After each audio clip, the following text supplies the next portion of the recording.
That is what you should be looking for. A man who could stand up and do what he has to do. That is why I was trying to Don't get just to. look at dollars and cents. Where is the line of too young?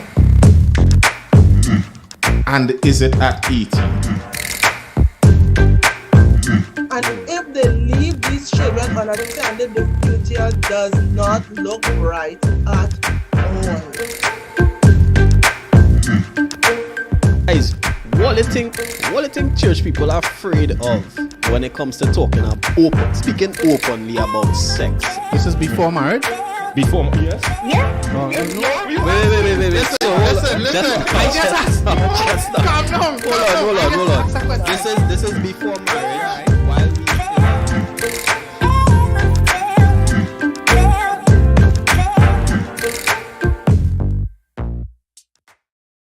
Yes, and we are live once again right here on Mended Studios. Welcome to the Talk Heavy podcast. I am Justice, here to keep the vibe light, but the talk heavy. All right, gotta say a special good evening to all our viewers, all the Talk Heavy fans, all the Talk Heavy loyals out there. All right, we were absent for a week. All right, we were absent for a week, but we here. And we live and we ready to go again, right? Shout out to everybody out there still battling the traffic, probably. And he was out there as well battling the weather, the terrible weather. A lot of rain right now. I seen some talks about us we on a storm watch or something like that. Yeah. I didn't follow it too much, but been seeing the news, right? So just hope everybody keeping it safe out there, keeping dry. And yeah, shout outs to Ja Angel on the live one time. We are live as well on YouTube, guys. So it has some people who don't like Facebook, and I meet some of my family members. They be like, "Yo, before we was going live on Facebook, why are you to go live on YouTube? I don't like this at a Facebook thing and this and that and all these reels and stories." You understand? So big up to everybody else who might be joining, who would be viewing afterwards as well, right? So this evening we chatting with some men, some good friends, right? No strangers to Talk Heavy Podcast and Mended Studios, and we just want to chill, rock back a little bit. We have a new set, all you're gonna see just now, right? Joining me in studio is a brother I met a couple months ago, about 2 or 3 months ago or so, but guy, I see him as a brother now. You understand? That's how things does go. Mr. Aaron Joseph is in the building, right? All the way from Point 14. Big up all yourself. Big up to Point 14. And I must say, guys, Mended Studios are still checking to make sure I ain't Trinidad and Tobago. They think proper. So big up to Mended Studios straight. And this the first time we showing off this new set. New setting, right? So, well, I'm feeling special. I am VIP here today. Shouts to our guest who is via the Zoom, but I'm telling all y'all missing out right now. Yeah, sure. Thing right. So joining us as well via Zoom, Mr. Kevin Liverpool. Good evening to you, sir. Good evening, and good evening to the viewers. Nice, man. And Shaka Pro, or still in Point 14. You had a reach, eh? Shaka. But I in Kunupia right now. Yeah. You're coming on the people platform to tell lies where we're going to you, right? I in Kunupia virtually. All right. I hear you, man. So I would have sent out a status and a kind of text blast on WhatsApp as well. At the time on WhatsApp stories. You understand? So you wanted to come and chill back, rock back with some men, be comfortable, but I wanted some people to be a part of it. So they asked their questions. I reached out and they asked their questions, and I had to say it's some very interesting topics, right? So we go and rock back and we go and talk about it a little bit this evening, right? So to start off, well, my question would have been to start the conversation. Well, I think our needs as men too often go overlooked. Our needs in general. especially in modern society, Overlooked by who? by everybody in general.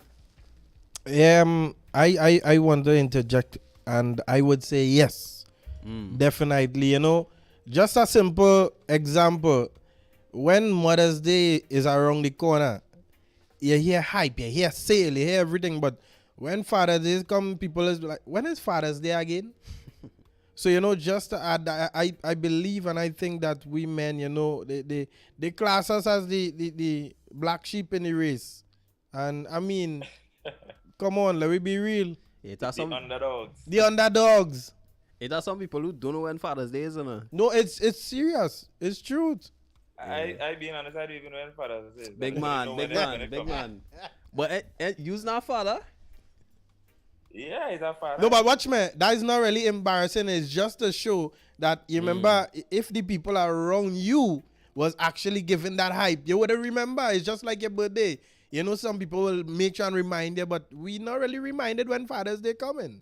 You know? But from So a if I may jump in as well, Yeah. I would also agree with everyone on the panel and say that yes, our needs are often um, unmet or left for last, and I think it has a lot to do with our ideas about what being a man is.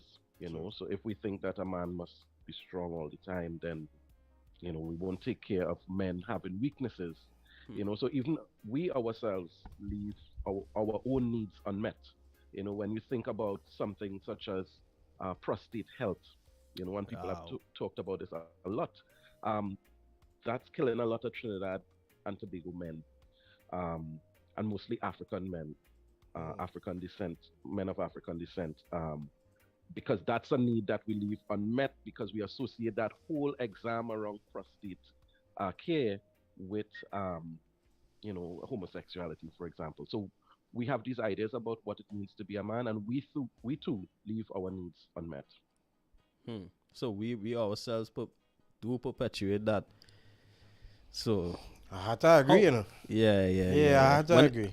When it comes to the point about prostate cancer and whatnot, I really agree with that because I myself heard a lot of men say, "Nah, me doing that. I don't go and bend over, no thing for no. You understand? For no doctor to examine me. You understand? But is this a generational thing? Like, do we teach our sons? Are we taught that as boys as well? That is a real serious question, you know, bring forward there because I mean, like me per se, before nobody ain't going there. That's a one-way street, you know, and I mean, a lot of us we really tampering with we help by doing certain things and making certain assumptions at the end of the day. But I believe now that technology has advanced to a place where they don't need to do that anymore. But again, do we even look forward to going and get checked out? Let me be real. On a regular basis. On a regular basis. Yeah. Only when something really happened to us, we run to the doctor, we run to the hospital, we run to seek medical attention.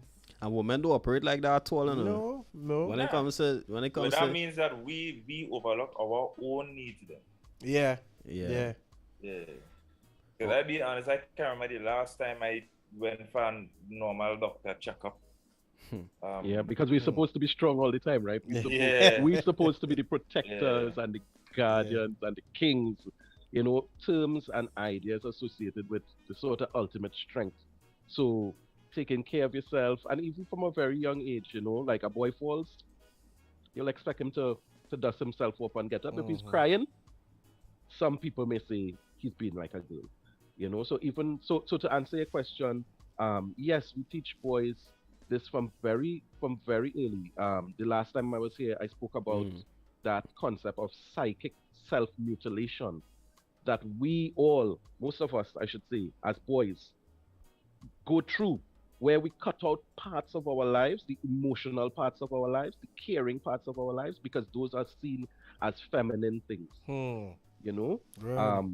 So we castrate those parts, and it manifests later on, in teenage by all the violence, and in adulthood, we see it, with the issues that we have to deal with in our intimate relationships as well. Yeah. how how do we change that culture from even as men? What can be done? I mean, of course, we had to kind of change how we program young boys, all right. But I always feel like, and I think I mentioned it the last time in the last show. Mr. Liverpool was here. All I think there must be a balance, right? I wanted to hear from Shaka and Aaron. There must be a balance because even if a boy, you kind of pamper them a little too much, right? You allow them to cry a little too much. Is there should be there like a balance or something where you had to display some kind of toughness, because this world is a harsh world, you know? Yeah. This world real tough. You understand? What do you think? Well, I could speak for myself. Everybody, with due respect, everybody have a different way with bringing up their children or their kids or their future generations. But where my son is concerned, I want to teach them that little rugged side, because, this generation that we have here, my son don't even know how to play marble pitch. He don't even know what is a marble. And Yes. if you ask him how to build roadblocks or all these things, and he could tell you off the bat, and again, the generation change, yes, but again, we need to also remember where we come from. And I believe we need to bring back some of that into this generation, because I'm telling you, we go end up in some problems. And, a lot of young men, they picking up the feminine side because they don't have that rugged side. We long time, we know about football. Sports was a big thing in our days, and today we hardly seeing sportsmen and sportswomen coming up because, everybody cling to the social media and all of that. So I definitely believe that, we have to make that change where the younger generation is concerned. I'm talking about for my side of my family and my children, but, I don't know what Shaka Pro think. Well, I being real, I find when youth man and them nowadays, they're real soft. Yeah. The way I grew up. I But being real, I grew up soft when in what terms? In what of- context? In terms of what? soft, the emotional, a little too emotional. Nothing wrong with having that side, being expressed at times, however. But I find like, okay, I have a little brother. He is 14 years, 13 or 14, and it's like I can't make a joke with him. I can't make a if I make a joke with him, he vex. He wanna talk again. He want to lime again. The generation I grew up with, my brothers and my cousins and then the always roasting me. They tell you the worst of things. Right? So you had to learn how to take talk and you had to learn how to defend yourself. That's how I grew up, basically. Right? And I find myself having to defend my little brother in a lot of things where he could speak up for himself, and I generally find that the generation now, they're soft, but they can't take talk. They can't take rough up. Like I watching some men playing football too. Like a man get a jam, he don't sweat.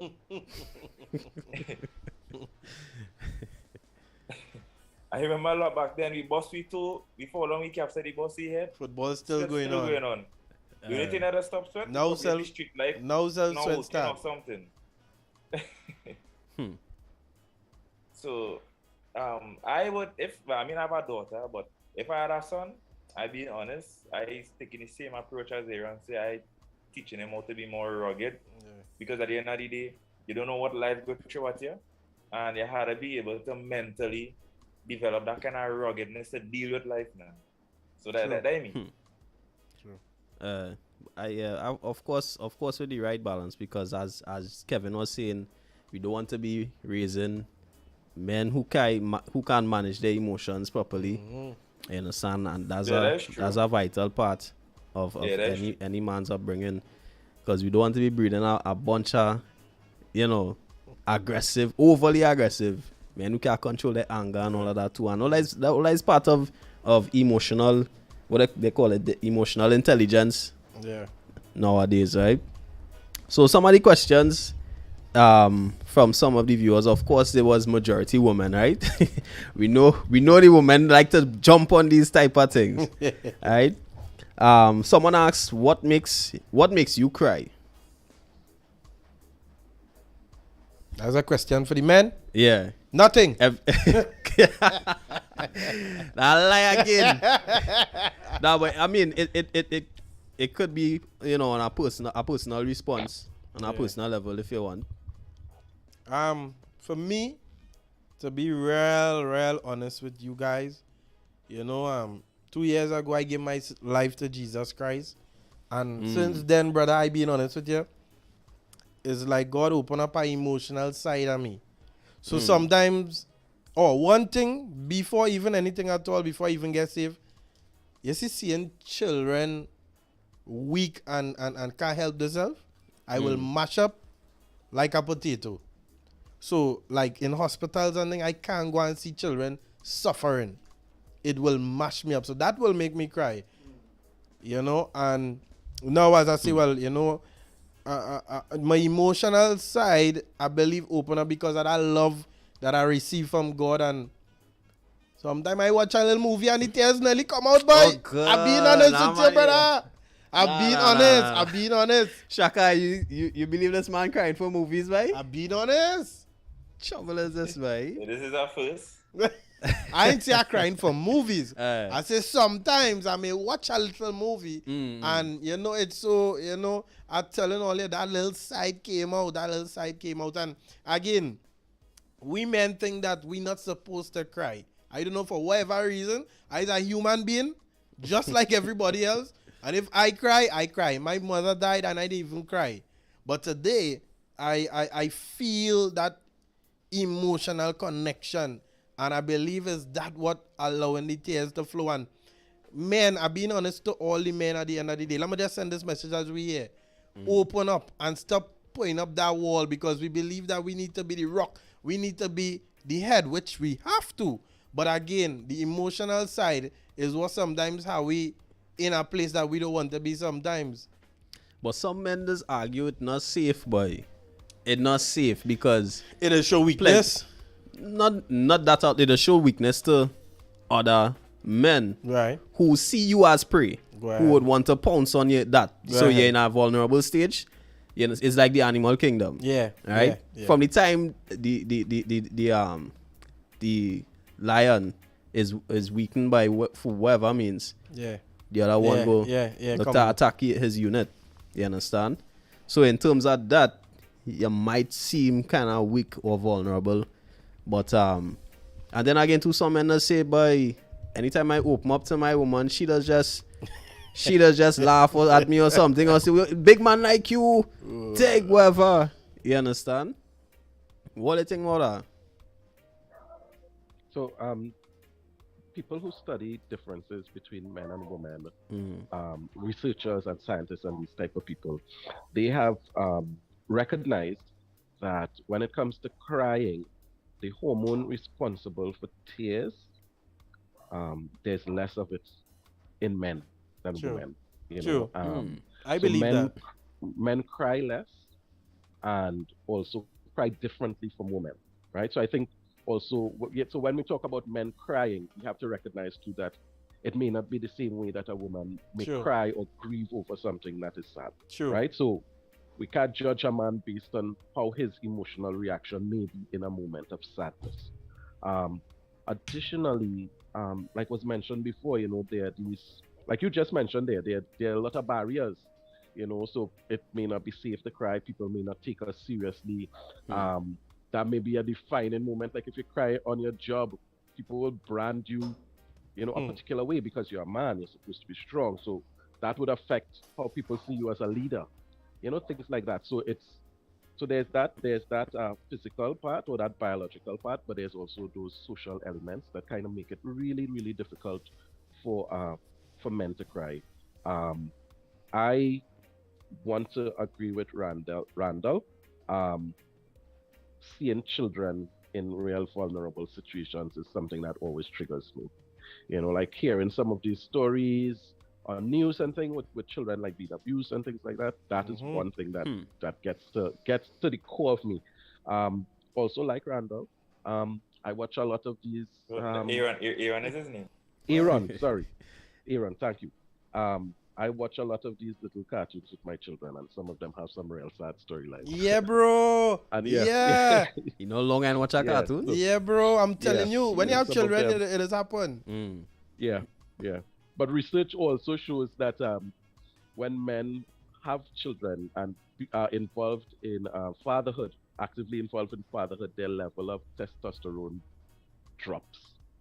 Right? Thank you, my Making brother. them- Thank you. making them a But little Jezreel have a song in a little too on the sofa side now. Making us a little more, a little more inclined to, Yes, to man. being emotional and caring, and it's just like a like that physical thing, preparing us for that role as fathers. I being real, right? I will cry, yeah? But I don't know why you see me cry, baby. Why? You too macho. No, Huh? it's not that, no. So wait You is. see, okay, alright. Let me get a little personal.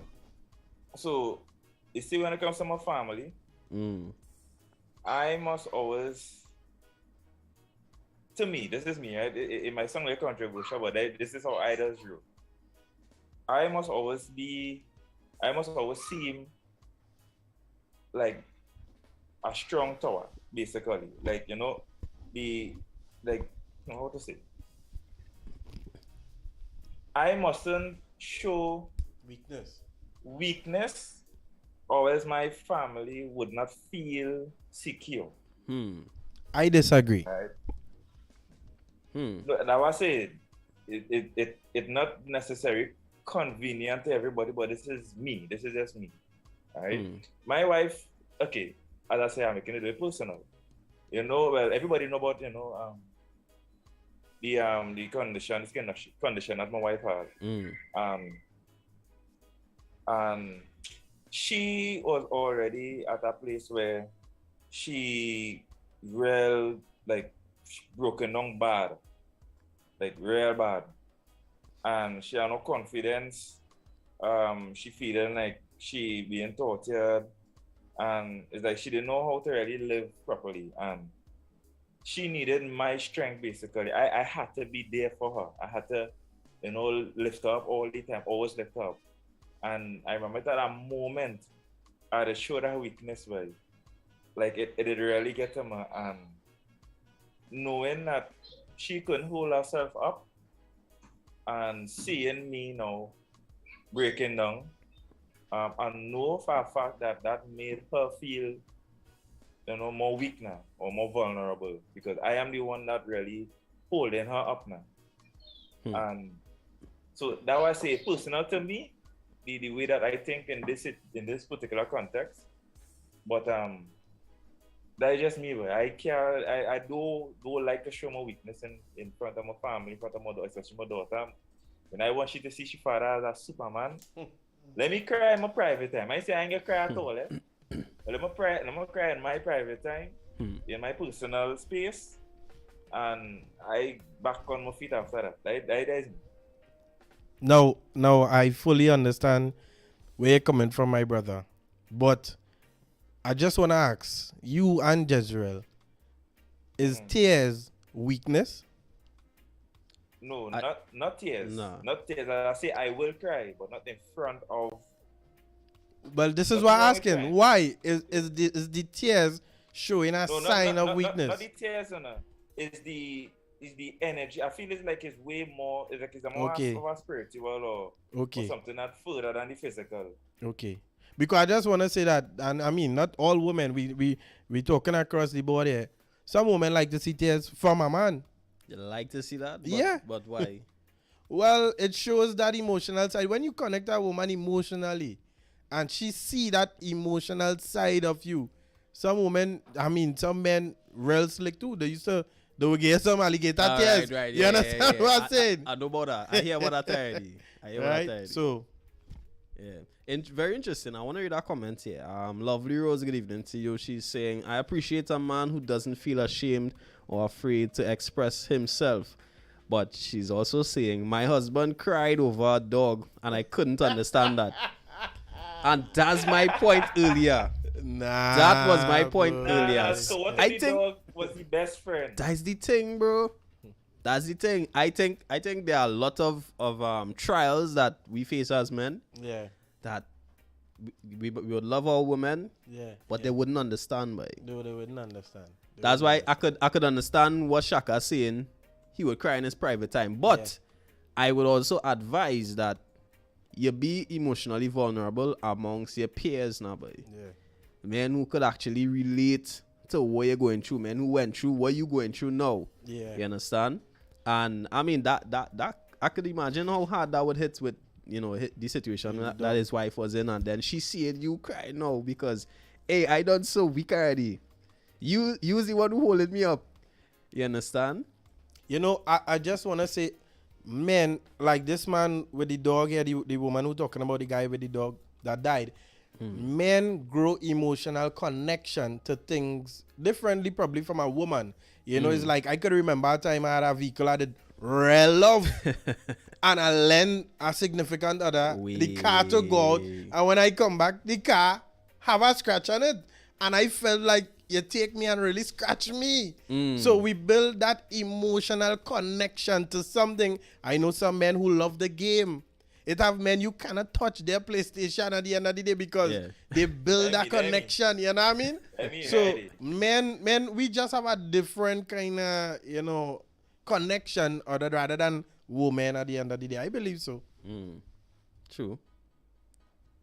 Kevin, you wanna jump in? Sure. Yeah. I'm agreeing that it's the reality for most of us men that we have to appear like the strong tower. So I hear Shaka.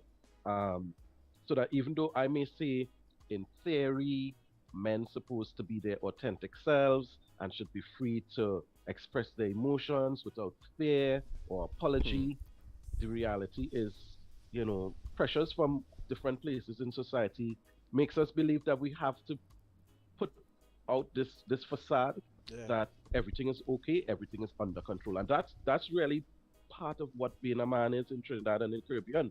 Always in control. Yeah, but you think you always want to be in control? Everything. All the situations. Nah, not all the time, nah. Nah, my shoulder can feel heavy. Yeah, nah. Why not? Why not? I don't know. Like, I be honest, sometimes I just like to see that things working out itself sometimes, rather than it depending on me for it to work out. Let me just give a better example. Not a better example, but an next example. You're driving all your life. You don't feel to get driven out sometime, brother? Yeah, boy. Let me be real. Me and my wife just fight to not drive. So again, that answers the question. I know a certain young lady, she do like to drive at all. She do like to drive. You understand? But let's move on to the next question, right? This I find this one was a interesting one, and I hope the person looking on and they're not surprised by the responses. Men really attracted to our imperfections like stretch marks, acne, muffin top. I'm not sure where's our muffin top. I don't know if that is a like stomach. What's that? So stomach. Yeah, stomach. Oh, okay. Yeah. What it is? Like stomach now, boy. Like extra, stomach. A big belly. You see how A big belly. on their point, fellas, that easy, I try to use the politically correct We term. We real. Right. Yeah. So are you all really attracted to it? I like stretch marks. You like stretch marks? Yeah. I don't know why. I just like stretch marks. All right. My wife has some stretch marks, so that was still with you. Yeah, fine. You want to give too much information a little bit. You better watch yourself for that. This could be answered two ways. We could answer the truth and we could answer the truth that you want to hear. Right? And to be honest, in order for a man to really love your flaws, he had to love you, you know. And if this is for the female that asked this question, yes, a man can fall in love with you and all the flaws that you come with, but again, it must be a balance where your attitude and your lifestyle and all these things is concerned. You must be somebody bringing something to the table, not necessarily finances, but you can't tell me that, you know, as Shaka say, a big belly, and then you have attitude on top of it. Don't do that. You understand what I'm saying? And then the other way around too, because you know the song go pretty face and bad character. Come on, man. Come on. You gotta work with me too. Yeah. So for me to input there, there are these cultural standards of beauty, right? Yeah. That put a lot of pressure on women and on men too. Yeah. You know, that you need to look a particular way. And I really think that love is something that's really complex. And Sure. people, genuine love will love in the midst of the imperfections. Well because said. the man that's loving on the other end also is full of flaws and imperfections, Well right? said. And also is working through stuff. I think what's important going into a relationship is not wanting to change the other person. I think that's like real crucial. Like if you could put on blinders and just focus on your self development, Yeah. and not, you know, like, I mean, it's not like you just leave someone to be unhealthy or anything, but it's not like you are trying to create, you meet a person a particular way, and this goes for men and women, because we hear like women say a lot, well, my love will change him, you know. True. We have to enter relationships without that intent of wanting to change people, you know. We have to focus on ourselves, and if both parties focusing on themselves, I think that's a winning combination there. Well said, man. That's an interesting point. But at the end of the day too, you can be working on yourself and the other person, Yes. like they're just stagnant. They don't Go want to. Tuesday, yeah, You understand? So there has to be. But There has yes, it to had to be. work both Yeah. ways. Yeah. Yeah, agree. But I think women are most times their worst enemy, boy. Because plenty times I would hear women saying stuff like, I have to do this and I do this because my man like it, but he never tell you he like it and Yeah. I have to wear this, I have to put on this amount of makeup to No, hide that's my just they putting pressure on themselves. Right. Unnecessary pressure. I think I never get to understand now, you know, big up to my wife, she does do it. Women put on nails and toenails and all these things, right? Men, we do not look at that. But babe, so you can't tell me my nails looking nice? We do look at it. well Why? Don't look at it. Yeah. I believe that it makes up, like it contributing to the full package. Like it's like something. So you just look at nails and things, Shaka? bro, I just look at her woman toes. No, I ain't talking about the natural. I'm talking about Oh, okay. the cosmetic. Right. It not necessary. Not like we're not asking necessarily. for it. It's like we actually like the raw part of the thing. We don't really want all this, Yeah. you know, Yeah. the eyelashes for me at the body spin and thing and you know. I mean, everybody different. I ain't saying that I like it, but what I'm saying is like sometimes think about it this way. Aaron, it does brush your hair, right? Sure. You're right. You just have little waves and things sometimes, eh? I have real waves, not sometimes. It's always there. It don't come and go. So you like having waves, basically. Not necessarily. I didn't put it there. It came. Okay, all right. But at the end of the day, if you don't, hey, look your partner call him away, Javon. Now, let me tell you something. I don't have Yeah. a problem. I don't have a problem with women loving these things for their personal self. You know. My issue was that don't pressure we at the end of the day if it's not something that we like, if you understand what I'm saying. Yeah, and don't use it as an excuse to say this is what my man wants. Yeah, this is what my man likes. yeah, You know yeah. you're doing it For you, yourself, oh God. and you know you're doing Oh, it to gosh. compete with Suzette Yes, and yes, Marsha because yes, you know them do their nails, so I had to do my nails too. Yes, You understand? Yes, that is my point. But when you say we don't watch them thing, no, I don't look for your nails properly done and Yeah, it had to be yeah, this. yeah. You spend $300-$400 on it. Yeah, that, yeah. That don't necessarily me. I'm a minimalist. Go ahead. But if you do it, that's cool. That's You're cool. looking It's good. okay. You Yeah, understand? yeah. But I do look for, as I say, the natural part of it. Your nails Right. looking good, your nails clean. Yeah. Right? Your toenails, it looking good. You understand? No, I have my toes ugly.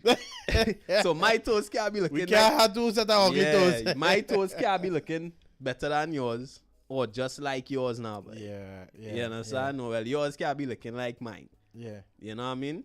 But just to add, I really and truly appreciate the women and the way they take care of themselves. Yeah. And I have no problem with them with the cosmetic part, because if that is their personal, etiquette about themselves, full 100, I support them where that is concerned. Yeah, I mean, it's always good to see a woman keeping herself looking good, and Yeah. men have that responsibility too. Yes. Men Although have we that don't really take care of ourselves, Yeah, but I yeah. tell you when last my wife used to buy boxers and things for me. I been honest with you. That time she was going and throw away one of my boxers because I have a hole. I say, hey, Nah, no, leave that right there. I don't know how men could do that. Boy, I can't do that, boy. If I see a little hole or something, nah, I ready boy, to throw that away, bro. Sometimes that's the favorite, boy. Don't touch that boxers. Nah, No. I ready to throw that away. I ready to throw that away because there's just a certain discomfort I I just understand. feel if I see and I know my skin touching my Yeah, clothes now, boy, yeah, because yeah, it have a hole Yeah. or something like that. You understand? I feel I'm it. gonna touch base with the comment section a bit. Giant Joel Ball and Bang Belly. Good evening. Good evening to Emma Grace Jones. All right, glad to have you on here. Hey, mama, sister, good night. Lovely Rose, she's saying, that's me. I have been driven all my life and I would rather travel than drive. Nah! You rather travel than drive? I find that very, very hard to believe, boy. Somebody saying that they rather travel than drive. What? That is a mad scene. That is a mad thing. But I just want to be driven a lot. I like to be driven now because I drive in every day. My job is driving. Wow. You understand? So I don't know if there's a fine young lady out there who, want to drive a Rasta. How you mean? But how you mean? If you're watching, hit me up. 1-800 Rastaman. Right. All right. So Karen Anthony questions: Why are men afraid to go to the doctor to check their health, especially prostate? I think Kevin was making an important point. With the prostate thing, as you were saying, we associate that with, being on the next side of the fence now, but you understand? It's just the thought about what going to happen when you go there. Nah, it's okay. But is it worth dying? Exactly, boy.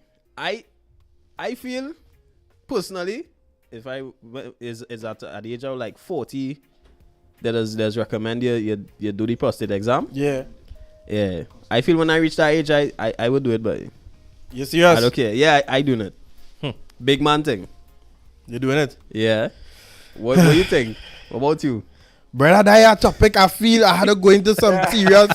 I don't know, boy. I can't say yes and I can't say no. You see, when you have children, and then you have to understand, boy, is life or death now. Exactly. But my God is good, man. I will go down with God. I ain't feel like I really am. Exactly. Yeah. Well, if it have another way to test it, boy, I don't mind. But that way, boy, I good, boy. Wizard, you good? It's on what are we? Well, and I was say if the developer are non-invasive. All right. If they don't develop it yet, that technology and develop yet. We do it. I gotta just eat healthy and pray, boy. There's a less reliable way that you could test it. You could take a blood Yeah, it's sample. about a different way now. That is, it's not. But it's not reliable at all. And I see somebody put in the comments that it's an unpleasant experience. But it's actually, I have not done it. I'm at the age to do it. So I probably the next time we're on the show I would share. But from what I've heard, I don't want that yet. Come on, Aaron. Nah, man. I'm joking. From what I've heard, it's not an unpleasant experience. It's something that's really quick. My wife described it. What is the method? Shaka. A finger. The doctor takes his finger, puts it in your anus, and feels your prostate. Yeah. And based on that, he would know if it's a healthy prostate. If it's swollen, but that is the way I don't want. Yeah, but it's quick. It's quick based on what I've heard, and I will do it. And I will report back to my brothers in terms of. I appreciate that. We appreciate that. But I've heard. Take one my for the wife team. described to me the experience with a mammogram to test for breast cancer, and that's an excruciating experience. I understand, but women. Okay. I don't know, but I don't think it's the pain, eh? It's not the pain. It's not the pain. It's the act. I don't think it. Yeah, that is. Yeah. But the man wearing gloves though, like. So Jeziel, you only asking everybody. What going on with you? I would do it. You doing it? Yeah. You taking one for the team? I not take Kevin going next week, and Kevin, you can make an appointment for next one. I am still young. I am not at the age as yet. But when I am at the age, I'll do it. I'll do that. I do not normal. Lika Maloney. All right. Okay. We just gonna say. No, I was going to ask if the doctor is a big strong man. You see. You know what I was thinking about asking? What if the doctor was a female? I was just going to say that, brother. You talking about a big strong man? What is wrong with them fellas, man? But still, that red flag too. But all of them is key factors, points if you would really decide to do it or not. So if you really walk in the room and you see a big strong and the hand big, so. Nah. I don't think that person would. You can't say that. You can't say that. You see? Listen. We have a brother here who is about to experience it next week. Let us try not to deter him from his appointment. Next week he go and do it. Well, whenever he has to go, I appreciate how he said he will let us know. Yeah. But all jokes aside, this is something serious. This is life and death we're talking about here. Yeah. So you know. Kevin, we are two brothers on the inside. I'll check out here. I might check. Just to add some more context. Yeah, sure. Go ahead. I just googled it quickly. There, Trinidad and Tobago ranks number 11 in the world in terms of prostate deaths. Wow. And a lot of the times, it's mostly African men. Yeah. Wow. Mostly African men. Indian men don't get prostate cancer, because of tomato chuka. And I don't eat tomato at all. And I don't eat tomato at all. I love tomatoes. If tomato tomato chuka is good. Who bring that topic, boy? Karen Anthony. Yeah. So we are two brothers on the inside. What going on, fellas? We chilling on the talk heavy. Talking the mic. Just cool. Nice. What is the topic? Is our range of topics. What I would have done, I threw out some questions. I asked the audience to ask some questions, and one of them was, we started off with the imperfections, but we were talking about, before we talked about what makes men cry, and it kind of the conversation developed into how we don't take care of ourselves and that type of thing, right? Okay. So let me just touch base with the comment section a little bit. As a beautician myself, I must say there are guys who ask their wives to get their nails done and hair done. Wives who don't even like it. Oh, so it's a woman who. So that's our first. That's our first. But the hair is something. The hair we could work with. But a man telling your wife to go and get your nails? Nah, but there's something about a woman with. Well, I like natural hair. Yeah. I like women with natural hair. Alright? And you see nails, boy, fingernails and toenails. I'd have it looking decent, boy. No, but I'm continuously saying I like the decent, I like the natural. Yeah. But it's the you know what I mean, the fangs. Yeah. The Wolverines and thing now, boy. You overdoing it. Yeah, man. Yeah, boy. It has some overdue. And then you see, again, this is for questions of men, but we had to do a segment with questions of women. Yeah, because, yeah. you know, women with these long things, do they take care of themselves proper? Oh, gosh, yes. Because... Let me save that.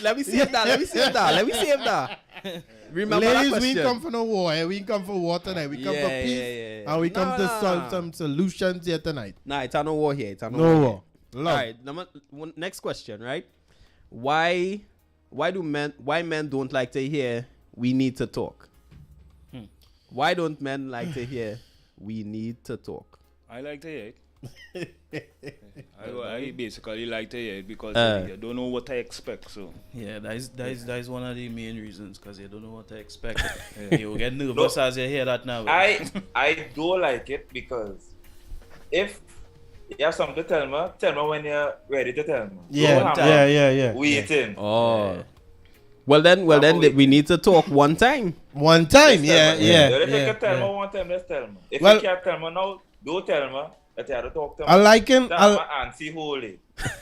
I liken these questions, and because I could answer when I was in the world, and I could answer today as a married man. Go ahead.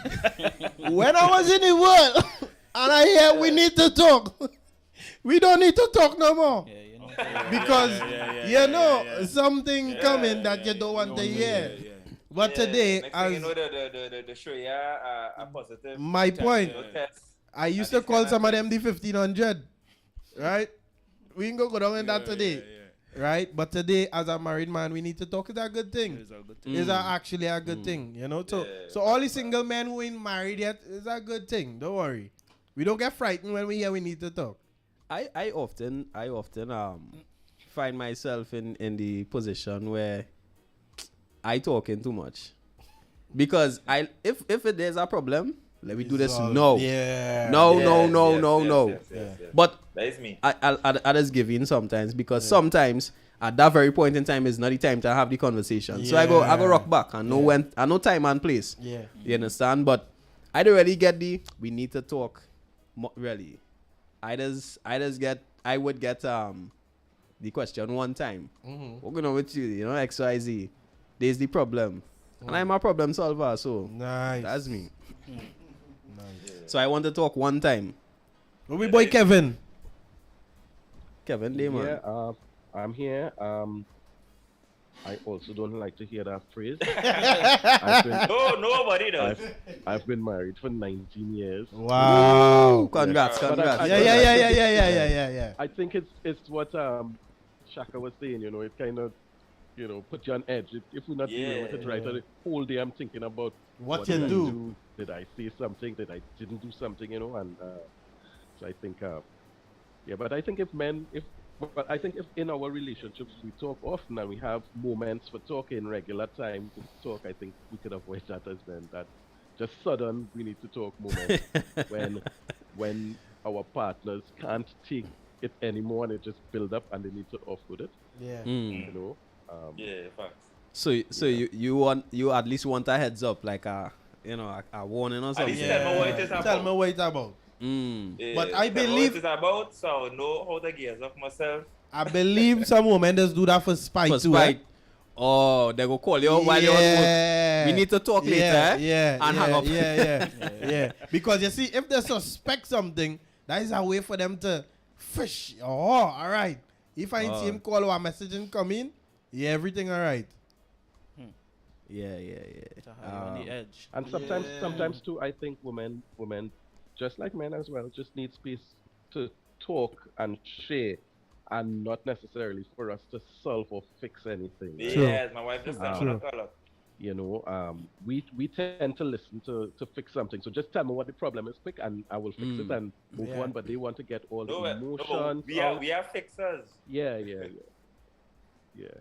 But they want to get all the emotions. We electricians, we handymen. We need to deal with stuff as soon as possible before it grow and get worse and these kind of things. I don't like to hear that we need to talk and I'm waiting whole day. Solve it one time. Yeah, one time. If it can't solve now, we go work on it. Yeah. Earlier we were talking about men crying and whatnot. one of the questions, this question was actually from a gentleman. He's asking, describe your feelings and your thoughts when you first held your newborn baby. Well, boy. Way, Well, I can't answer for that. Yet. All the fathers, Aaron. You and Giselle sit down together. Who taking I could speak on it, boy. I basically, that was the first time I actually feel love. Express love for the first time, like you're holding it and you're just amazed. You just really can't express the words now. You just be overwhelmed. You just come down, tears just start to flow, and you just develop a love that you didn't even think you had that love inside of you. That's how it is feel.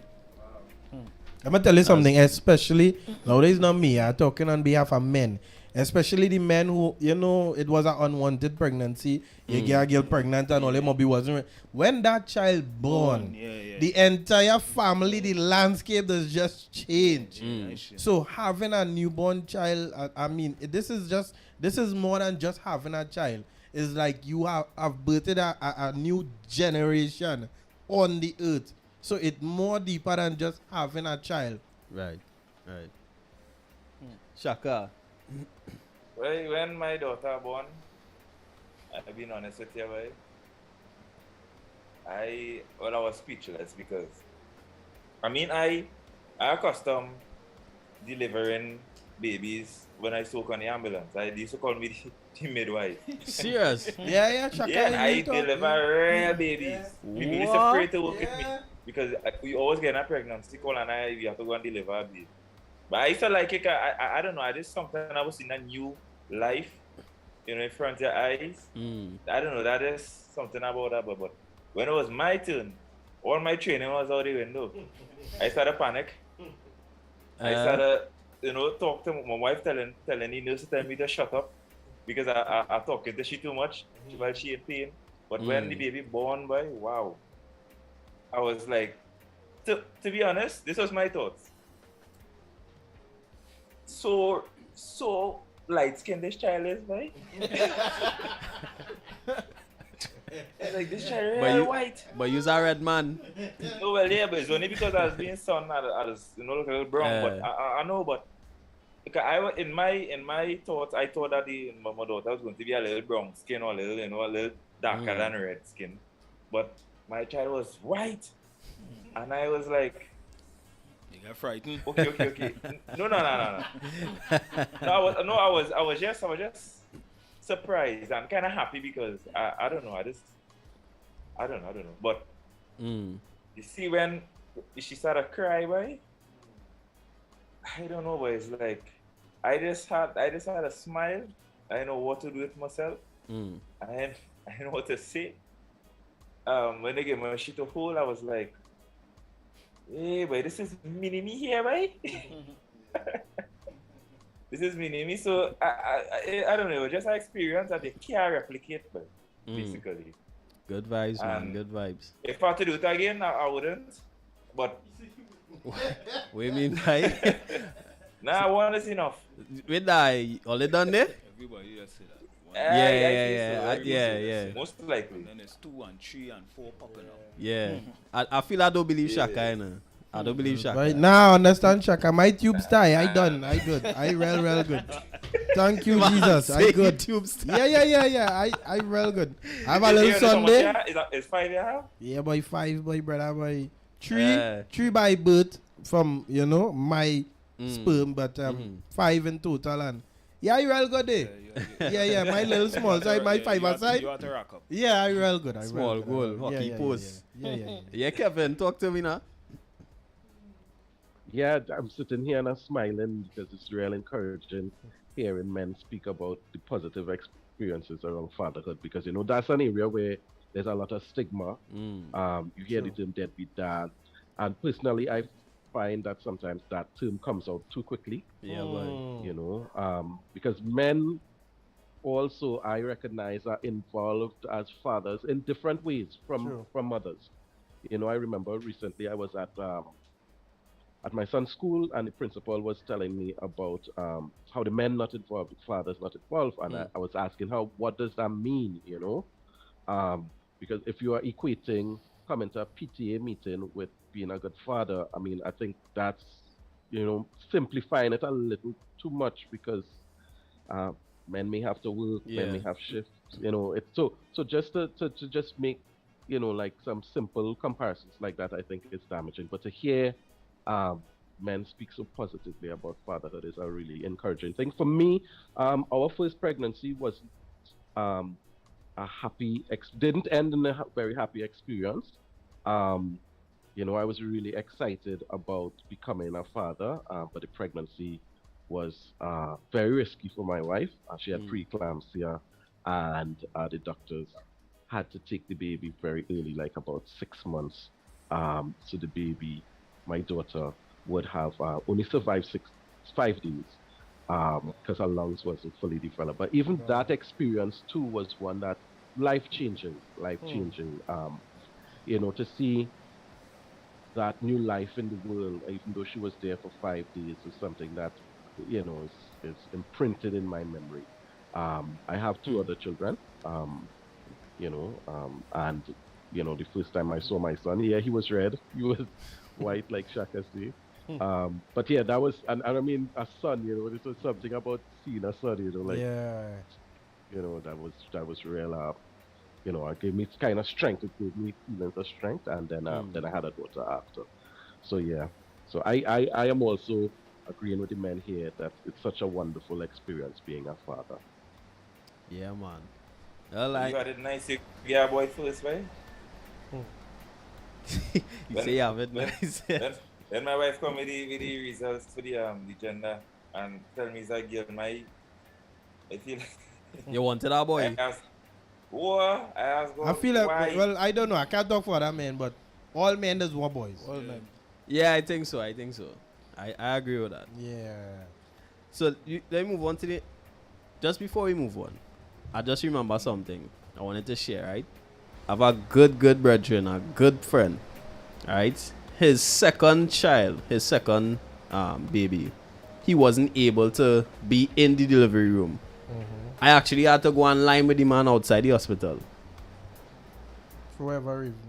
I don't know that. I think that's their protocol sometimes. I don't know if they ever experience that. Some of them you can't go in the delivery room. But I don't like that at all, boy. No. I don't like that at all. Well, if it's a C-section, you can't go because of all the equipment and all that is involved in a C-section. With a natural delivery, I think you can be in the room.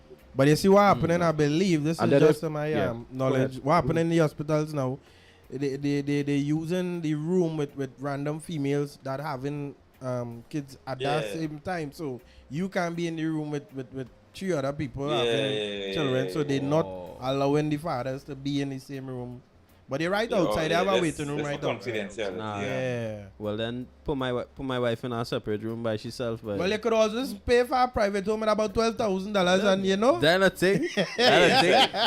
I kick in long doors, but hey, I rinse already. I sanitize. Let me come in here. You understand? But next question, right? What does falling in love look like for a man? Speak, Aaron. You speak. I go last. I go last. I only ducking that question, so. You speak first. A bunch of married men inside of here. What's this, boy? You speak first. Giovanni, What's the question? What does falling in love look like for a man? Well, let me talk from my experience. From my experience, mine have a whole testimony behind it. But my experience is, see, when I put my eyes on something, I want that. Right. Just years pass, you're young, you're growing up, you're gonna be on stupidness, but your mind always on this one person. Up to this day, that's how you manage to end up married to the same person that you always had your mind in. Wow. But a man does always know what he wants. True. No matter what, he could be having Ladies, only listen, listen very clear. A fling with somebody, but once he make up his mind, no, you in it. You just here for a certain time, but I want this. It's staying right there. He not paying any focus on nobody else. other than the first prize that he set his eyes on. That is just how it is. I So think- don't matter how much time you act smooth and you're treating them nice, you know. Let me say the side chicks. I'm not saying I live in that life, but when I was living that life, you know, you go get them the best of the best. But when you say in your mind as a man, you say you only here for a time. You only here for a time. You is not the one. You know, I just enjoy myself, and that is basically it. That real serious. Real serious. That real serious. And I think that's how women does get their feelings hurt. True. You understand?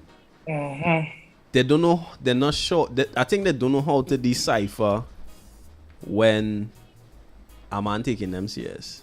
Because they're looking at things now. Boy. Yeah. You understand?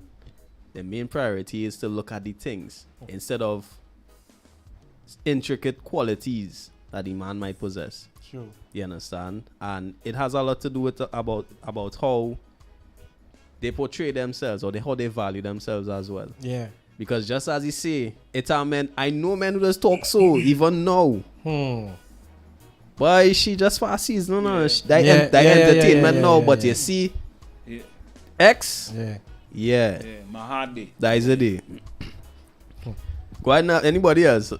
Anybody jump in?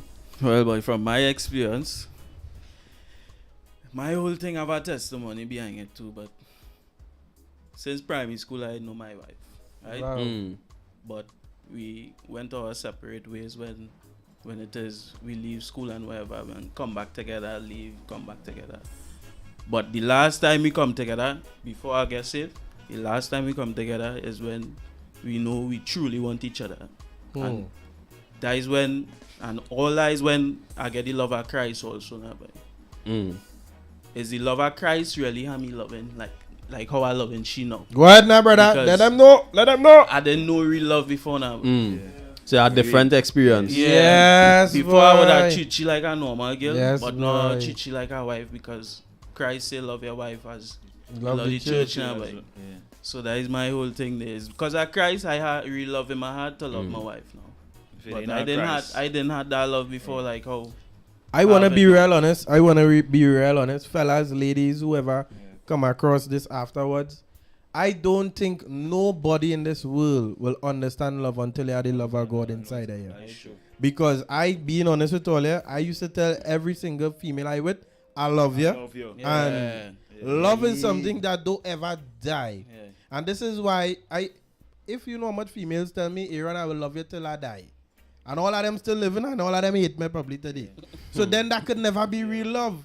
You understand what I'm saying? So until a man really find himself truly with God, you wouldn't really understand what love really means. Yeah, true. And ladies, if you're looking for that man, that perfect man, a perfect man is a man who is a God-fearing man, not a church man, not a man where you know, a God-fearing man. You understand what I'm saying? What's that? I tell her girl already. I not church man, no. And she what? But it hides to that. It have plenty You of understand? Yeah. I realize. Because they're gonna be looking for a certain quality, Yes. certain And their- not their only list. that, everything you do now, you're under a magnifying Yeah. glass. Yeah. Correct. Yep. Yeah. Yep. And the yep, moment yep. because we humans and we imperfect, the moment you slip up with Yeah. anything, Yeah. you understand? But Are Ain't you you supposed go to to be a church? church man? Yeah, Exactly. one time. The holding you accountable. Right, you. Kevin, what does falling in love look like for you? Yeah, that's a hard one, you know. 'cause That's why I didn't want to answer. love is so complex, you know, like that feeling, you know, there's love the feeling when you see someone and fall in love, you know, and that's such a you know, funny phrase, you know, how we say that fall in love. 'Cause falling is something where you have no control. It's not always a good thing, depending on how you land. True. But love is also a choice as well, right? And I think the blueprint is in Corinthians, so it's Corinthians 13, where that's the daily choice, especially when you're married and when you're serious, you know. Yeah. Are you making that choice to be patient, to be kind, to be long suffering, you know, to bear all things? And I think I agree, God-fearing men. I think that's like part of the solution to all of this issues Yeah. we have with violence that men use in their relationships. If we go back to that Corinthians blueprint, and men really take the time to analyze their relationships beyond just the feelings, I think that could help us address some of these violence problems True. we have as well. True. Yeah, man. Yeah. Well, with me, I believe that love is not an emotion, it's not a feeling. Yeah. Love is an action, and I personally do believe in falling in love. I believe that it's my responsibility to love my wife despite. Right? I married this person and I have to love this person because, the Bible instructed me to now. And when you look at what the love is, right? What is the action of love? What it entails? I more see it as like being the head, providing security, protecting, not making her feel insecure. But that is what I see when it comes to love, and I would more take pride in doing it rather than feel forced. I take pride in making sure that my wife know that she's the only woman in the world that could get this kind of attention from me. And I take pride in it. I take pride in providing for my wife. I take pride in making sure that my wife feels secure. And seeing and knowing that my wife is in good hands, knowing that she is in good hands, knowing that she feels as though she is in good hands, I don't know, that does it for me. And that makes me, that is when the emotional side does come out after with me. I just feel like, okay, yes, like, I just love this person. I just real. I feel cocky right there, Nah, the door closed. she will be listening on here. Go ahead, Shaka. Rain falling. We understand. Oh God, we all is men. Oh God, don't do it that. We know. No, but that is me. That is what I consider as love. And I take pride in this love in my wife. I just take pride. I feel proud to love my wife. Right. I think we, for men, love, as Shaka was saying, love is more so how we show it, the things we do. You understand? Because I think women use that word most times real loose. Right, true. Oh my True. God, I love this bag. Yeah. I love these shoes. Yeah. I love your hair. I love your nails. We don't say that. We don't say that just so, No. They love more based on emotions. Exactly. Yeah, I like that shirt by Aaron. Yeah, That's what we go say. Yeah. You understand? Yeah. Even though I ain't going to tell our next man I love his shirt. Yeah. You understand? No. But you get it. You get what I'm saying. Yeah. Yeah. Well, then that means that we men are more honest than females, right? Where's that? Say it with your chest. Say it with your chest. Me More start to honest. know war here tonight. That be. More honest. That I get what you're trying to say. I get what you're saying. But that's something. That's a whole different topic by That's itself. a trick question. That's a whole Beat. yeah. There's a debate. Yeah. So it's just about 8:29 in Trinidad and Tobago. We want to take a quick break right here on the Talk Heavy podcast, and we'll be right back with more with these gentlemen. Podcasts are everywhere today, and at Mended Studios, we speak live to all podcasts. Have you or your group thought about having a podcast? Do you or your group have a podcast and want to make it better? Whoever you are, wherever you are located, Mended Studios is here to mend your wonderful ideas with great media. Take your podcast to the next level. And if this sounds like you or someone you may know, get in contact with us at 337-6709 or email us mendedtt@gmail.com.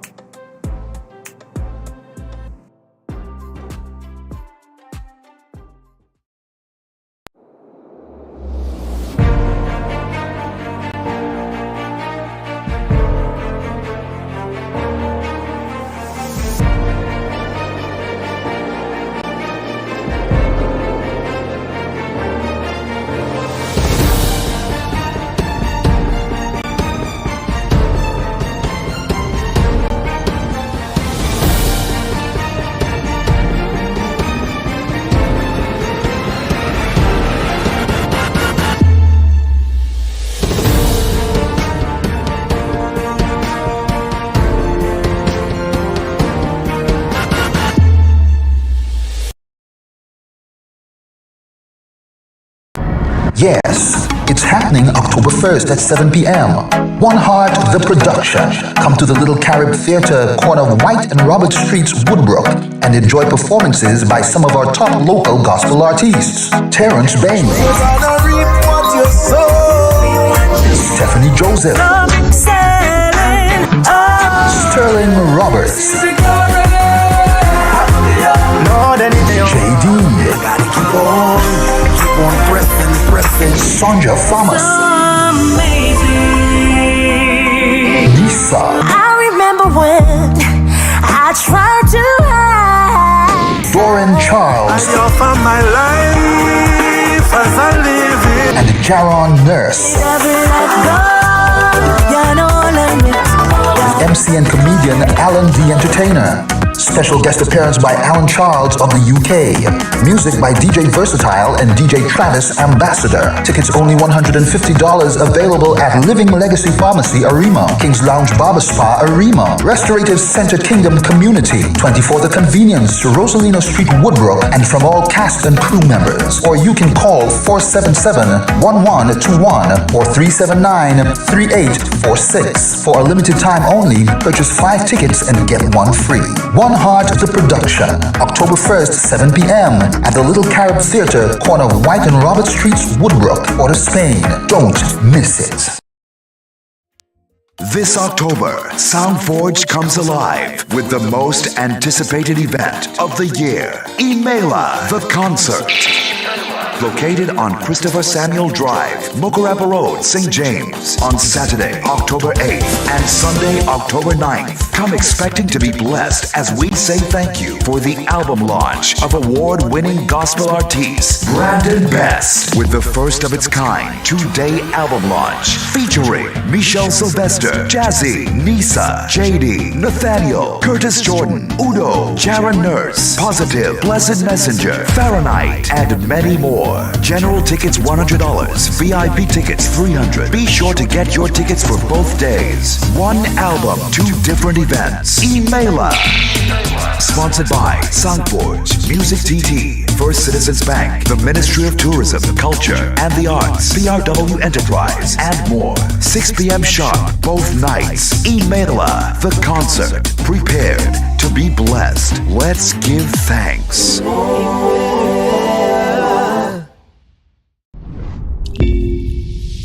Greetings in the wonderful name of our Lord and Savior Jesus Christ and soon and coming King. I want to invite you to the nautical hour, a time of prayer, a time of seeking the face of God so that we can be able to know what God is doing in this season. This dispensation is a time where we need to know what God is doing, and therefore prayer is the way we communicate with Him and He communicates with us. I want to invite you Mondays, Wednesdays, and Fridays from 3 a.m. to 5 a.m. Let us get an opportunity to seek the face of God together. He has something in store for you. He has something in store for me. And when we get together, the power of God, the presence of God changes things. I am Pastor Randall Rodney saying, when life gets too hard to stand, kneel. All right, welcome back to the Talk Heavy podcast right here on Mended Studios. All right, so we just chilling, we rocking back with some upstanding gentlemen on the inside. All right, talk with some men, chat with some men.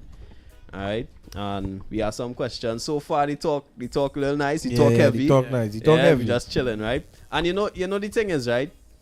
I ain't seen enough viewers. They like to say it's not enough good men out here. Look at have 1, 2, 3, 4, 5, 6, 7 men, good men inside our studio here. And I ain't seen enough shares. Right? So if you're joining us, we want asking you to share the live. Tag some people, tag some single women. Well, it's only 1, 2. No, everybody. Is the only single man here? Wow. Yeah, by yourself, boy, brother. Wow, okay. Well, all right. Forget that. Next time, right? So we still have some questions. Let me jump to the next one, right? All right. So how long does it take for a man to know he's met the one? Right? How long does it take? How long it take you, Aaron? You had to leave me for last, because I have a real complicated kind of situation at the end of the day, because all right, for me, I mean no harm, I mean no hurt. I was with a young lady for 10 years, and I actually met a young lady after that relationship and got married in 3 months' time. So it really, the years doesn't really matter. You see, when you find what you actually looking for, that comfort, when you're looking for somebody who to really stand firm with you, nothing else matters. I mean, you must be able to cook. Cause I like my belly. Every man had a different preferences, but me, I like my belly. And you know, men out here, and I could speak on behalf of men, all men want that one person, you know.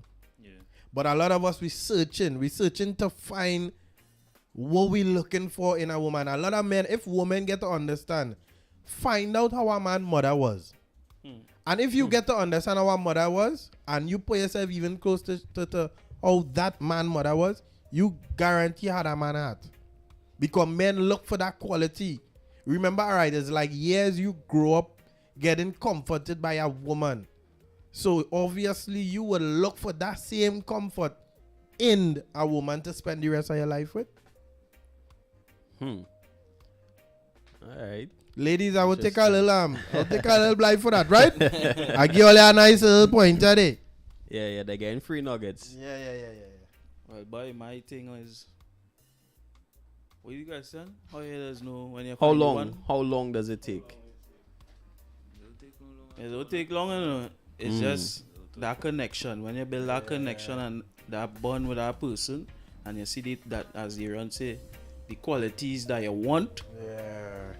And she carrying out herself like a wife material. Like a wife. That's a very important one. A man don't know. Yeah, because I hear men say, I hear speaker say before, a woman has to be a wife before she becomes a wife. Yeah. And the same for men too. You have to display certain qualities or develop certain qualities. You understand? But some women back to front to her, them waiting till you make them something in order to show you what their qualities is. I had that same this dog. Watch me. So that's why you're not married today?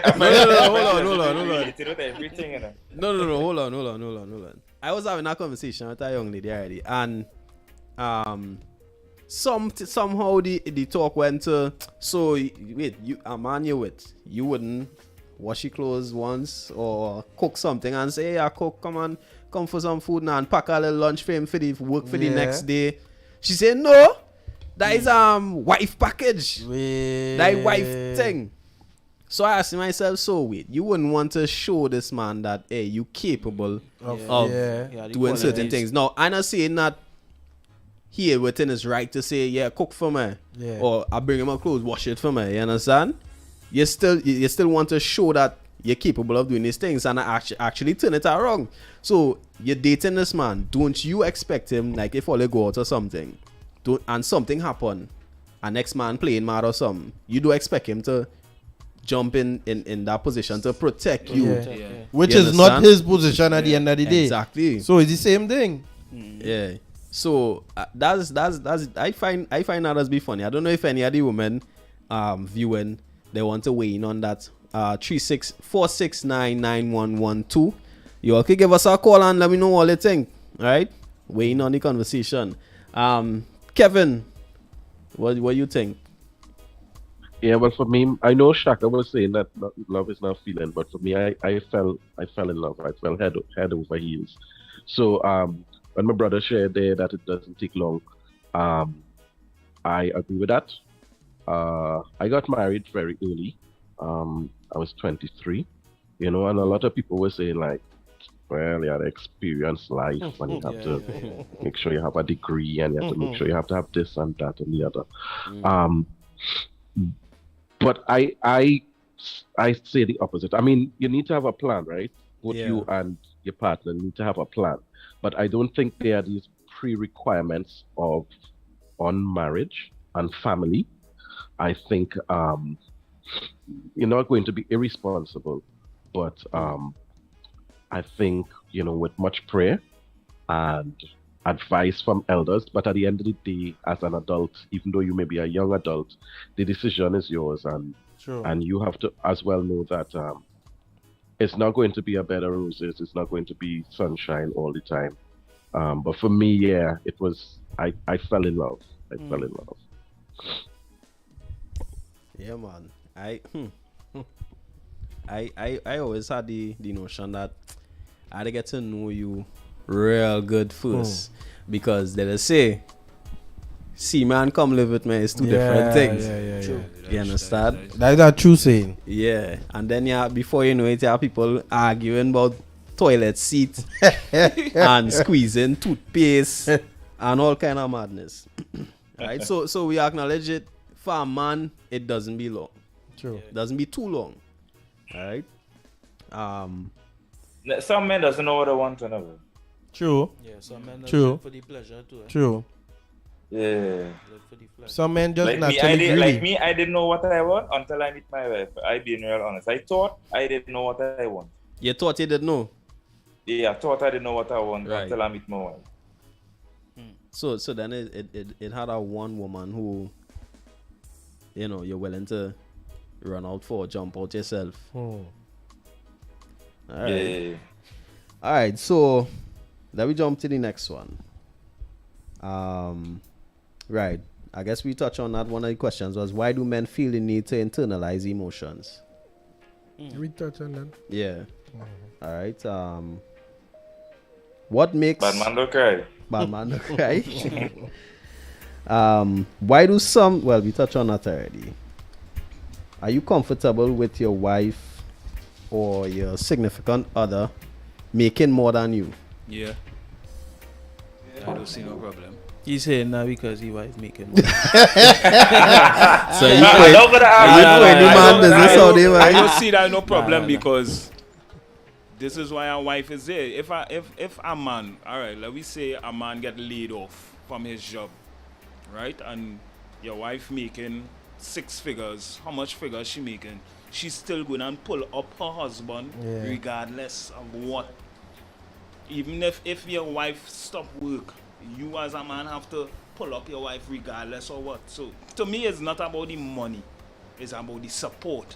It was always about the support for me to know that, hey, if anything happen, I know my wife it has some women. I know going and say the same thing Shaka going and say. It has a woman when they making more than a man. Don't tell me how to spend my money. Dun, da, da. The independent. You can't say nothing. This is my money and your money is your money. I don't get that at all. That was it. That's some woman. There is the dangers of a woman that. No, this is a problem we having. This is our next topic again. We are going into deep, right? Yeah. Submissive woman. Yeah. Now, again, I have no problem with a woman making more money than a man. But you see that submission part? I am guaranteed sure 90% of the women may not want to, I'm not saying they not, may not want to submit to a man that they're making more money than. I could be wrong, I stand to be corrected, but I'm talking from experience.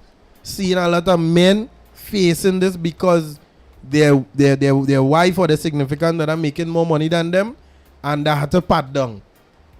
They had to pat down because what you do? Yeah, but you know much time. Well, I'm in sales, right? And you know much times I hear men say, after I pitch them, sell them. Well, boy, I had to talk to the boss, innit? Yeah. What is the truth? I mean, I can't tell the man. I can't tell him nothing at that point. I just, alright, well, no problem. Listen, I want to cut. Just last night, when we was closing up, you know, where the business places was and stuff, the woman I thought was the man pharmacy. The woman actually was the one closing up, and the man come to pick she up. And she stand up there and she talking. I see like this man, he just there and he can't say a word. Then only to understand, no, it's she business. But this man stand up there like about half an hour waiting for she to come into the vehicle, and she just doing what she want. And you could see this is somebody that, yeah, he had a wet. This last night I talking about. But I mean, I guess those things, the only thing that's a sign of what weakness in a man, he's unable to control his unit.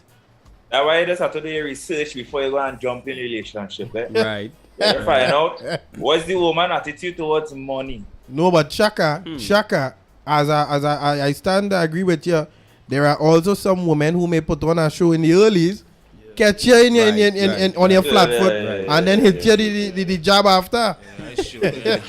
You understand what I'm saying? Because for you as a man, right, come on, that is a lotto. A woman making more money than you, this is something good. But when you actually reach any position and realize, no, it wasn't really something good now. You know, what should a man do from there on? We had to do? Continue to bow down? I find that real cringe, boy. I mean, I'm not saying that the man should be a tyrant on it or anything. Yeah. Or pharaoh, you understand? But, oh God, boy, have some control over your unit, man. Supposed to. Yeah. Yeah, but just real how? If it is that, this is... mister, you're driving my car. You want to travel today? What you going to do? Is either you bow or you go and travel? It's somebody sleeping on my bed. Yeah, you're sleeping on my bed, mister? I press it. You press it? Nah, I go on, man. Yeah, I press it. I go on. Because red flag. Imagine you are children and them living in a house and seeing Jezreel. So seeing that. What if Jezreel? The person you with wasn't showing all these things, and then you married the person, and then after they started showing these things, away would you get pressed? Well, boy. Well, that's a level of toxicity, you know. So it's your decision to move on or leave or stay and cope with it. God say he hate divorce, but again, and this is, boy, topics that's coming up what we definitely need to touch on. How much should a man take before he make that decision, boy? Are we here to suffer because of what we think God hate?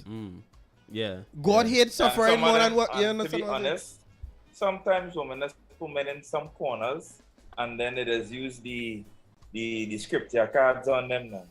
About about divorce and he's a Christian, when the man ready to leave and it just kinda I believe that is holding them hostage mentally. Yeah. You're in a hostage marriage, you're not in a marriage. You say Jovan? So what I got to realize, let me see the dating stage, right? The dating stage. How you living in your home and she living in her home. You in your home, your bedroom and thing could be clean. She bedroom could be dirty. Yeah.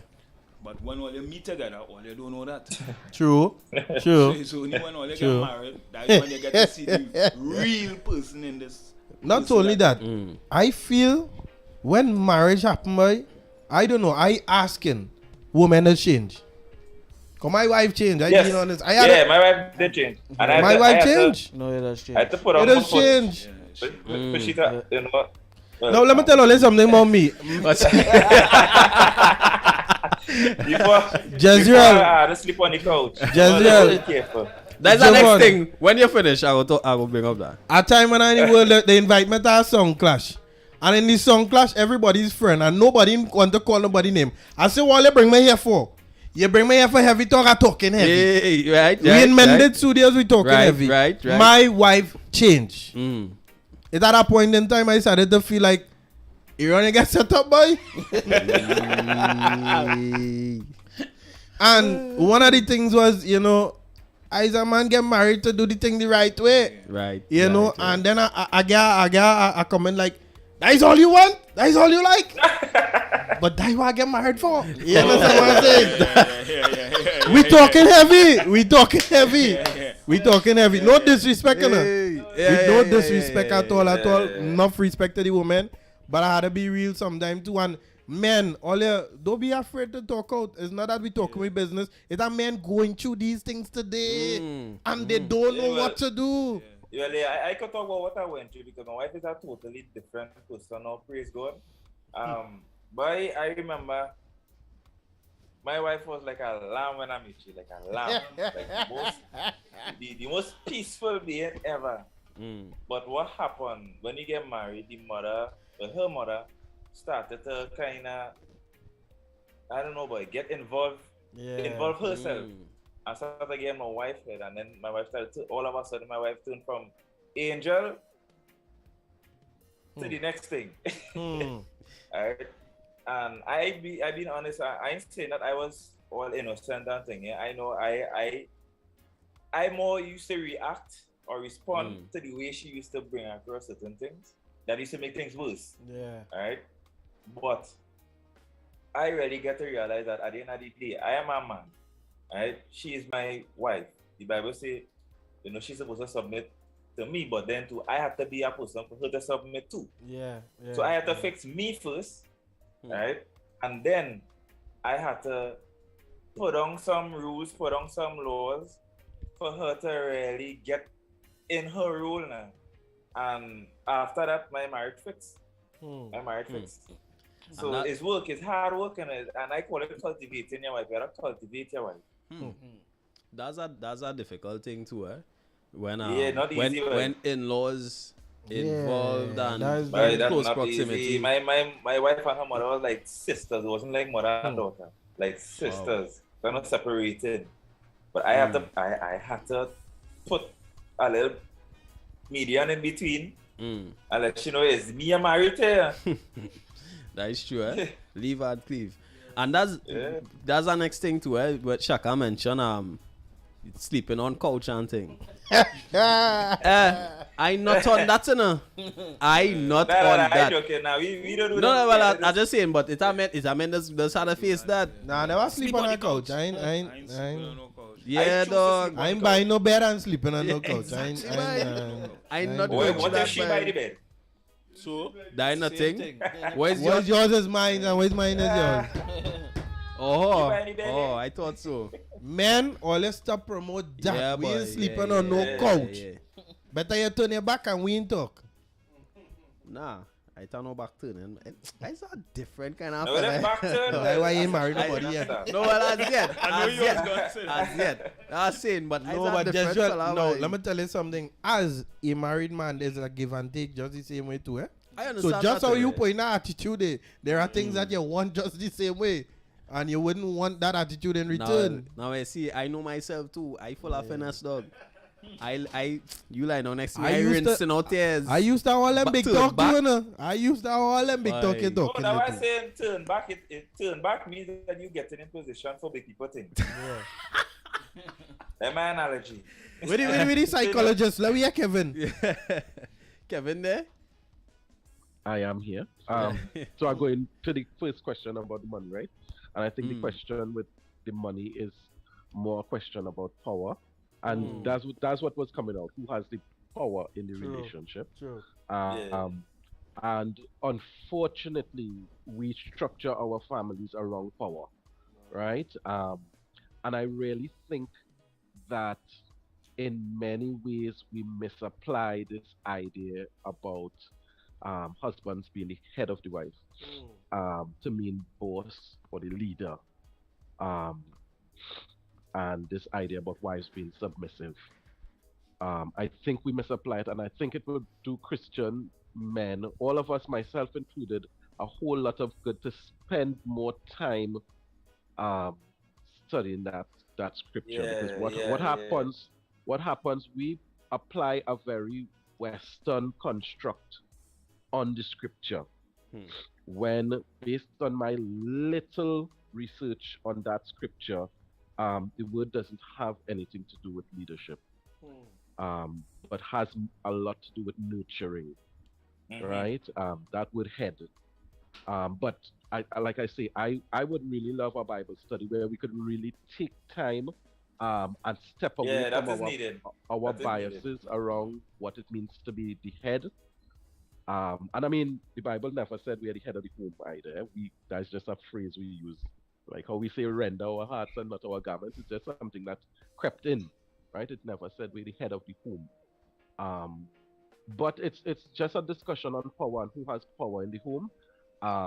And in our traditional societies, men are the ones who hold power. So we'll never ask the question, how do you feel if your man making more money than you?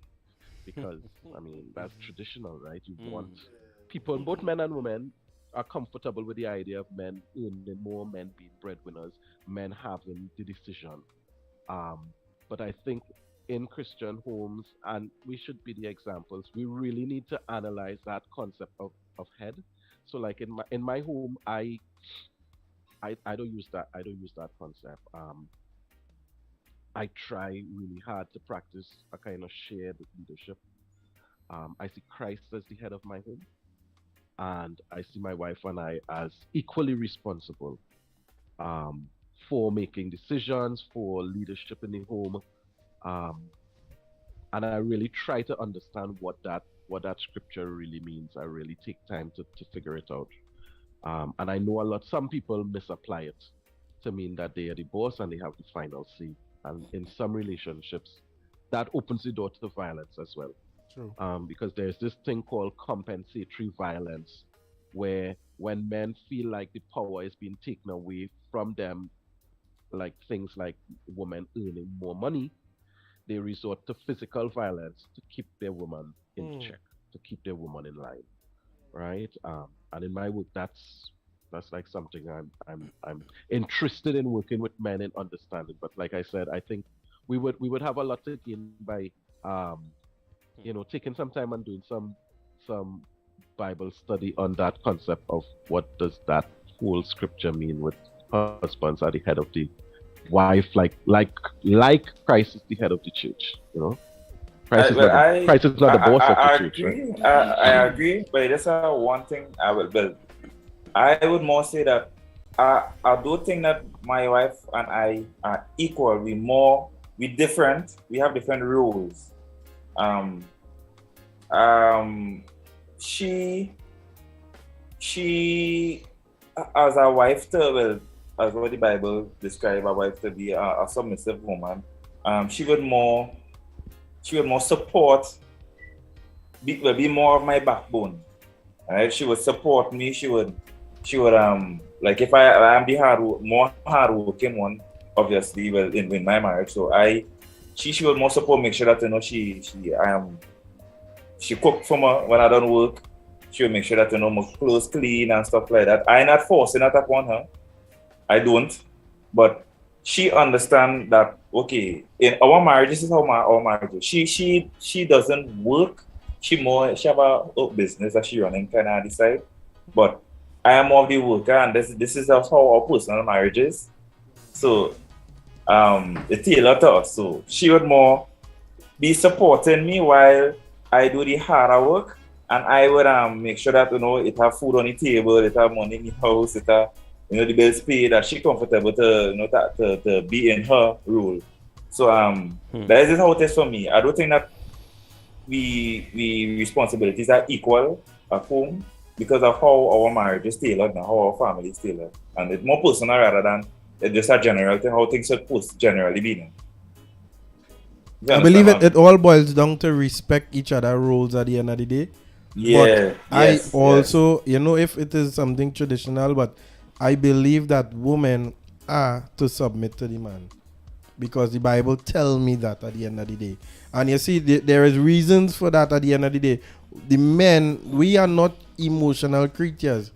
Whilst a woman might tend to solve a situation based on emotions, we will solve it based on experience or based on logic. Or logic, you know what I mean? So definitely that just telling you. Now, full respect to Kevin and his marriage, and I pray that men really get that kind of marriage, because I believe you see that hand in hand, that communication, that is the main goal.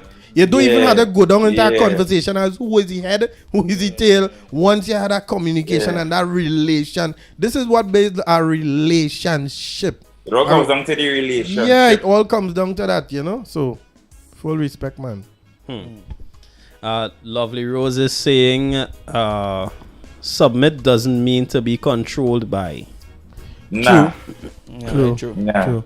But again, the term submission again, that is and Kevin, I don't know if he's a pastor or whatever he is. I believe I could sit down and listen to some mentorship from you, my brother, because I feel that sense of that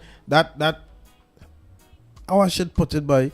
You bring it across in a in a way that men could soften up a little bit to understand, because a lot of men take that submissive word to a different level. But my thing is, I always tell my wife, submit to the word of God. Don't submit to man, don't submit to flesh. Because we wrong. We could also, we ain't always going to be right enough. But you see, if you submit to the word of God, that is it from there.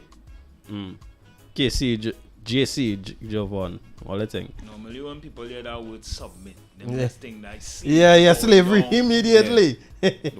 when they hear that submit, it's to bow down. But it has nothing to do with that. You know, it's just, you just respecting the person. Yeah. You know, and the person respect you back. Yeah. You know, but people just have it in this way that I can, you know, I independent, I don't need no man and all this. You see, that trick a lot of females. Making them feel that they don't need a man. And that woman power kind of movement. Feminism kind of movement. So that is why a lot of females. And all right now it's on the rise, I'm telling all there.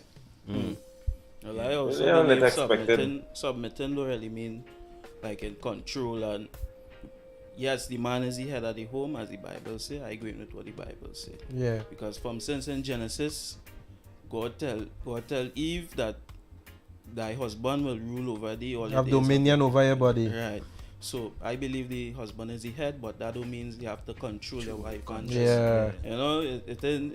Yeah, because your wife is an individual and she need, you know, she have her own personality. Yeah. And she could be able to express now. Yeah. Somebody mentioned the independence thing. I always kind of iffy about the independence thing. I believe in woman being independent. Yeah, because if you're in a relationship, right? Are you really independent? No. To be honest, nobody independent. Nah. Exactly. Everybody is only God. I need my wife. My wife need me. Yeah. So the thing is codependence. Yeah. You understand? Yeah. But Israel kind of brainwashing right now too.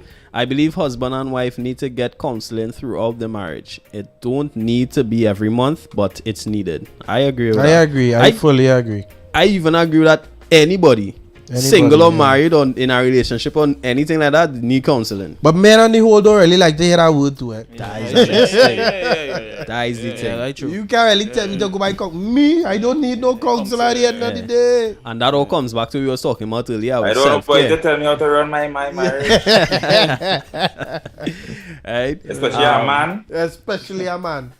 Chantel Kira, good evening to you. Thanks for joining us. She's saying, when the church teaches a husband that he is the head of his wife and leaves out the fact that his leadership is defined, right, by serving, loving, and sacrificing for his wife, as Christ did for the church, Ephesians 5:25-32. Headship is confused with dictatorship and ownership. True. Right. Well said. You know something? That is the wife now sending message. So that your wife. That your wife? My wife is it? Hey, welcome. Wifey, big up. Big up, wifey. Welcome. We're happy to have you here. Let me touch one more. We start a little late, so we could touch one more, right? Let me see. You're good. All right. So this was an interesting question, right? Is it a deal breaker if your woman can't cook? Boy? Yeah. I be in Not really. Yes, for me, yes. Because a woman don't is play to telling me nurture. what to do if you can't cook. Hey. Shaka, ease up your tone, brother. The rain ain't falling. Nah. Ease up. I real passionate about you see my belly. But you know what is puzzling me? If women hearing men talking and saying these things, you know that so many women they still can't cook today. Why not go and get yourself involved in cooking at the end of the day? If all is saying we looking for man, we want this, we want that, you want husband. You ain't want a man. I want man with money. I want a woman who cook. Go and learn to cook. I like homemade bread. You know? But I understand if they can't cook, but if they're pursuing to try to learn. Yeah, we just taking that. We taking that, Jovan. We taking that. Different. But Jovan, it's a plenty of them that say, I don't want to struggle love. I don't want a man who trying to make it. I want a man who already financially stable. Now, to be You honest with understand? you, So- I not against a woman for that, I'm not against a woman for it. No, Why is it that? I wouldn't look for a woman who think in that way. But again, it is not wrong for a woman not wanting to go into a suffering relationship. If you, all right, then we just see a woman come out from her home with suffer all she life to go back into the next one again. You know what I mean? I'm not against a woman who wants. Now, again, it all determines, you know, if you're one time with a house. You don't want to go back into rent. And if you understand what I'm saying, so I ain't talking about the woman who looking for Well, if millionaires. the man have a plan. He trying to start a business. It at the Yeah, baby and I stage. renting, eh? It ain't reached nowhere yet. He probably still renting. He could afford to pay bills right now. Brother, But he's just not there yet. I have brothers with plans from since 10 years ago. That's That plan don't come to pass. So I helping out my lady friends them right now. A serious man. You will know. Women will know. You must know if a man serious about if he renting, he go make sure you get a house after. But that's the thing. They're not willing to.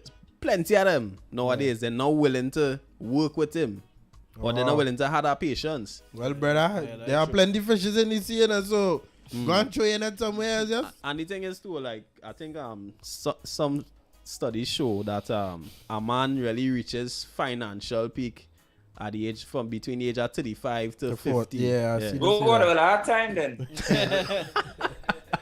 Yeah, time. But you done married already, so you are not to worry about.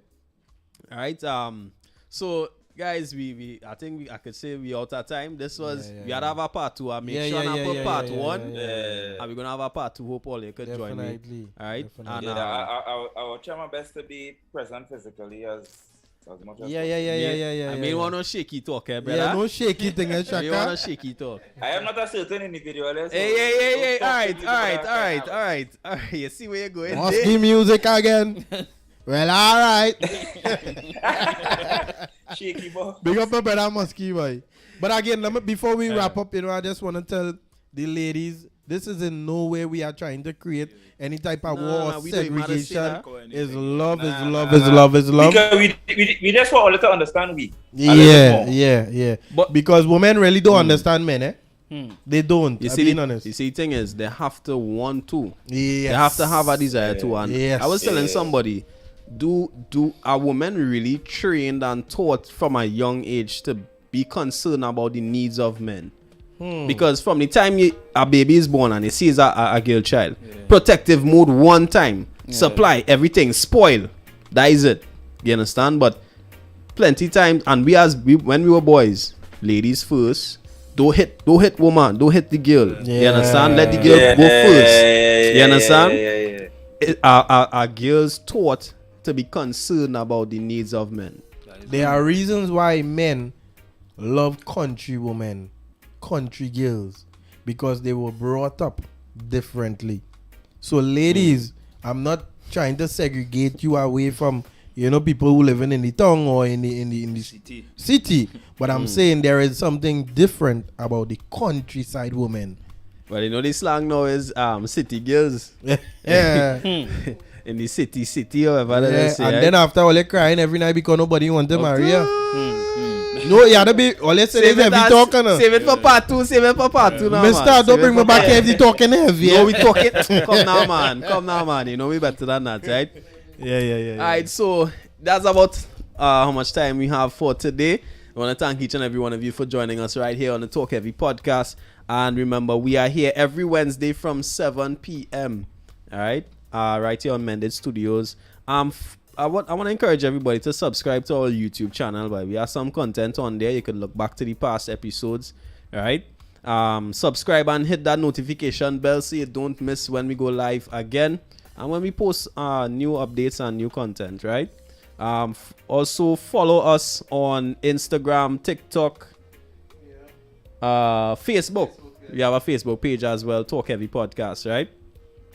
So I want to say thanks to Aaron, JC, Jovan, Kevin, and Shaka Pro for joining us on the inside. And having our good vibes. It's always our good vibes. Yeah. Heavy talk. Heavy talk, right? Look out for Nautical Hour Mondays, Wednesdays, and Fridays from 3 a.m. to 5 a.m. in the morning.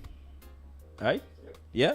Start your day the right way with prayer right here on Mended Studios. And in Talk Heavy Style, we want to leave you with some local content, with some local music. This is Ryzen and Blessed Messenger, Pray and Work. Join us here next week, 7 p.m., Mended Studios. Yeah. The harvest is full, the harvest is full, but the workers are tell them again, rising. The harvest is full, blessed messenger, but tell them. Yeah, we know we're chosen, but we just too chill. And if we not get free breakthrough, then we say it's God's will. This world of ours steadily going downhill. Why are we so still? If we are the hands and feet of God, this world won't change unless we go hard. Yeah, people dying every day. There's so many to say, and there's no time to wait. We got to pray and work. Get off the seat and work. 'Cause faith without needs is there. We got to pray and work. We got to pray and work. Calling on your workers. You got to pray and work. We got to pray and work. Get off the seat and work. 'Cause faith without needs is there. We got to pray and work.